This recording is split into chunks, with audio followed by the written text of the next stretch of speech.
Amis de la masse, bonjour, bienvenue sur la chaîne du Doc et aujourd'hui on va réagir à une actualité qu'on vient d'apprendre hier concernant le décès du coach et du bodybuilder John Meadows à l'âge de 49 ans et on vient d'apprendre un petit peu plus récemment qu'il est décédé d'une embolie pulmonaire. Donc dans cette vidéo, on va voir rapidement ce que c'est que l'embolie pulmonaire qui l'a tué pendant son sommeil. Générique.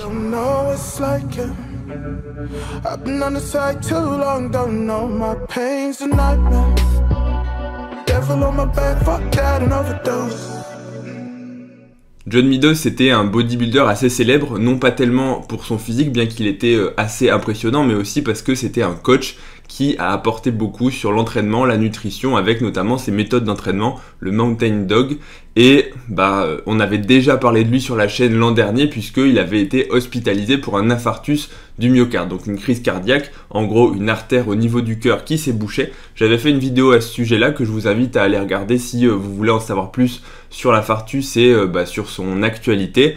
Et déjà à l'époque, les gens étaient un petit peu inquiets en se disant voilà, il a des problèmes de coagulation, puisqu'en gros un caillot de sang à l'époque s'était formé dans une de ses artères du cœur, ce qui avait bouché l'artère et donc qui avait provoqué l'infarctus. Et donc les gens étaient déjà un petit peu inquiets en se disant c'est quelque chose de grave, est-ce qu'il va pouvoir rebondir, est-ce qu'il va pouvoir reprendre son sport, est-ce qu'il va pouvoir en gros continuer de vivre sa vie normalement. Et malheureusement un an plus tard on apprend que globalement il était plutôt en bonne forme, il avait fait des vidéos concernant son suivi, son évolution, en gros tout ce qui entourait un petit peu son accident, mais aussi sa reprise dans le monde du bodybuilding. Et on vient d'apprendre que là, il est décédé justement à 49 ans dans son sommeil. Et la nouvelle est tombée dans la nuit concernant donc sa maladie, c'était une embolie pulmonaire.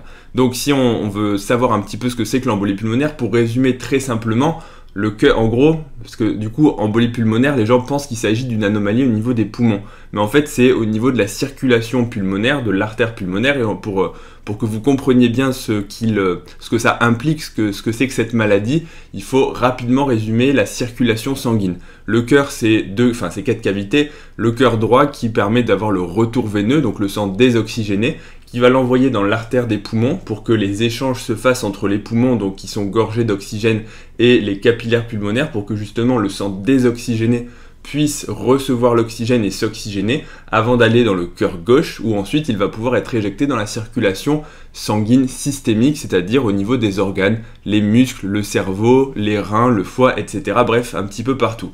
Le souci, c'est que si un caillot de sang se forme dans l'artère pulmonaire, eh bien ça provoque ce qu'on appelle une embolie pulmonaire. Et là, vous allez me dire, oui, mais des caillots de sang, pourtant, est-ce que c'est forcément quelque chose de grave? Parce qu'une embolie pulmonaire, la plupart des gens y survivent. Donc, comment ça se fait que lui, finalement, il soit décédé dans son sommeil sans rien sentir, a priori, puisqu'il s'est même pas réveillé? Et surtout, pourquoi est-ce qu'il n'a pas eu de signes avant-coureurs? L'embolie pulmonaire, effectivement, ça ne donne pas forcément de symptômes. Parfois, le premier symptôme, c'est la mort subite. Et ça dépend justement du degré d'obstruction.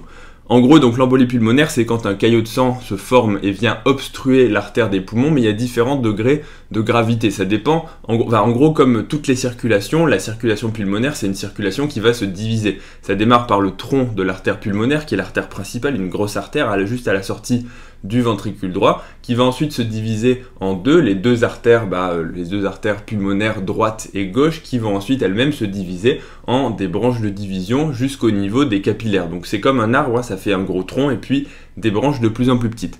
Donc forcément, en termes de gravité, plus on bouche la grosse artère à la sortie du ventricule droit, et plus le tableau est grave. Donc certaines embolies pulmonaires peuvent passer, on va dire, pas forcément inaperçues, parce que paradoxalement, il y a souvent plus de douleurs et plus de symptômes, je caricature un petit peu, mais sur les embolies pulmonaires petites à moyennes, parce que les grosses embolies pulmonaires, les embolies pulmonaires massives, justement, ne font pas de symptômes, à part que les gens font un arrêt cardiaque sans finalement le voir venir du tout, parce que quand l'artère se bouge complètement, vous allez le voir juste après, ça provoque de graves soucis. Donc en gros, qu'est-ce qui se passe? S'il y a un petit caillot de sang qui se forme dans une des artères du poumon, et bien tout simplement, il y a une partie du poumon qui ne sera plus, c'est pas oxygénée, parce que la vascularisation du poumon, elle naît de deux circulations, notamment les artères bronchiques, mais il y a une partie du sang qui ne va plus pouvoir justement s'oxygéner. Donc ça va créer un défaut d'oxygénation, ce qui fait que les gens ont souvent des difficultés respiratoires, enfin respiratoires dans le sens où il manque d'oxygène puisque le sang ne peut pas s'oxygéner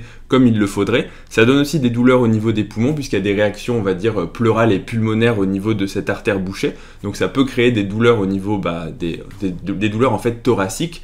Et dans les formes justement plus sévères, eh bien, ça peut donner des états de choc, notamment quand, comme probablement ce qui est arrivé à John Meadows, eh bien, il y a l'artère principale des poumons, l'artère pulmonaire juste à la sortie du cœur, qui a un gros caillot de sang. Le souci dans ces grosses embolies pulmonaires, c'est que eh bien, ça crée un obstacle à l'éjection du sang. En gros, imaginez que juste à la sortie du cœur, le cœur il est en train le ventricule droit, il est en train de pousser du sang, il est en train de se contracter, et vous lui mettez un obstacle à la sortie, un gros caillot de sang qui gêne. Du coup, il doit se contracter beaucoup plus fort.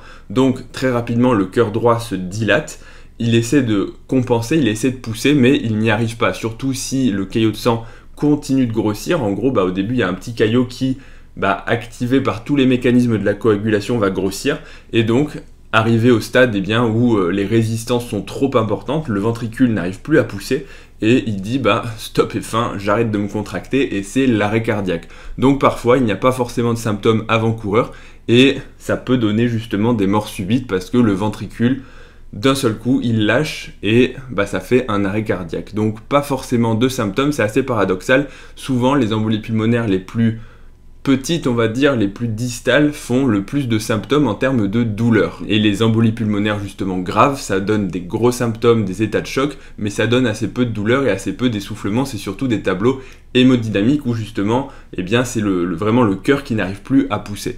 Donc voilà un petit peu pour savoir ça. Maintenant, un petit mot, parce que là vous vous dites, oui mais alors comment ça a pu survenir ? Déjà il faut savoir que les embolies pulmonaires et les thromboses, j'avais déjà parlé aussi de la thrombose, de la phlébite de Guy Cisternino, donc pareil, si vous voulez en savoir un petit peu plus, vous pouvez cliquer dessus. Donc les embolies pulmonaires et tout ce qui va être phlébite, donc caillot de sang dans la circulation veineuse, ça peut être favorisé par plusieurs facteurs, notamment des facteurs pariétaux, si les vaisseaux, si l'endothélium est abîmé. Ça peut être aussi favorisé par ce qu'on appelle la stase sanguine, si vous restez alité de façon prolongée. Alors prolongée, ça ne veut pas dire que vous faites 8 heures de sommeil, c'est alité à l'hôpital ou en tout cas quand on ne bouge plus, notamment pour les gens qui sont à l'hôpital pour des raisons médicales et qui ne peuvent plus se lever de leur lit, ou ceux qui sont immobilisés pour des fractures. Et enfin des facteurs d'hypercoagulabilité sanguine, c'est-à-dire la propension de votre sang à faire des caillots. Il y a certaines personnes qui font beaucoup de caillots, c'est des maladies de la coagulation, d'autres qui au contraire ne font quasiment pas de caillots et qui vont avoir plus tendance à saigner parce que justement ils ont un déficit en facteurs de coagulation, et entre les deux, il y a tous les gens entre guillemets normaux qui font des caillots de sang quand il faut, mais qui en font pas plus que la moyenne. Et on savait que justement John Meadows avait un problème de coagulation sanguine, parce que, apparemment quelque chose d'héréditaire, mais il faut quand même le souligner, tout ce qui est produits anabolisants, stéroïdes, etc., ça favorise la coagulation sanguine. Il y a beaucoup de cas qui sont décrits entre le lien entre les stéroïdes et justement la survenue de thrombose, donc quelque chose de, on va dire, probablement provoqué, favorisé par l'utilisation de produits. Donc c'est vrai que c'est un peu triste de se dire que quand on a déjà un facteur héréditaire, quand on a déjà fait un accident, un infarctus, le mécanisme n'est pas strictement le même, mais c'est quand même une thrombose. Il avait aussi un problème au niveau du côlon avec un problème de veineux, donc clairement il était à risque de faire des thromboses. Et donc là je ne sais pas exactement ce qui s'est passé, mais il a récidivé, il a refait une thrombose.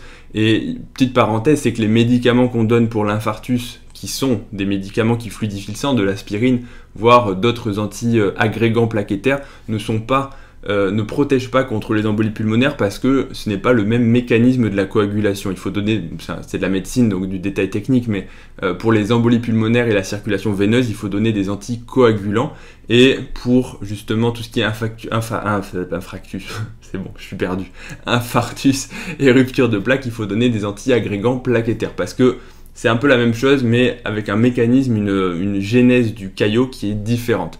Bref, voilà pour cette vidéo. Je pense qu'on peut tous rendre hommage à John Meadows, qui a quand même apporté beaucoup au monde de la musculation. Et cette vidéo, elle est là pour expliquer ce que c'est qu'une embolie pulmonaire. J'espère que ça vous aura éclairé. Petite vidéo faite rapidement qui n'était pas du tout prévue, mais vous avez été nombreux à me solliciter sur Instagram et en réaction avec la vidéo de Fred Delavier qu'on a fait, que vous pouvez aussi voir sur sa chaîne, à me demander des précisions. Donc voilà ces précisions, j'espère que ça vous aura plu. Comme d'habitude, si c'est le cas, n'hésitez pas à mettre un pouce bleu sur la vidéo puisque ça soutient la chaîne, ça soutient mon travail et le fait que je me sois levé super tôt pour faire cette vidéo avant d'aller travailler. Bref, abonnez-vous aussi à la chaîne si vous voulez voir plus de vidéos. Retrouvez-moi sur Instagram, ledoc.pm et je vous dis à bientôt pour la prochaine vidéo. Salut à tous.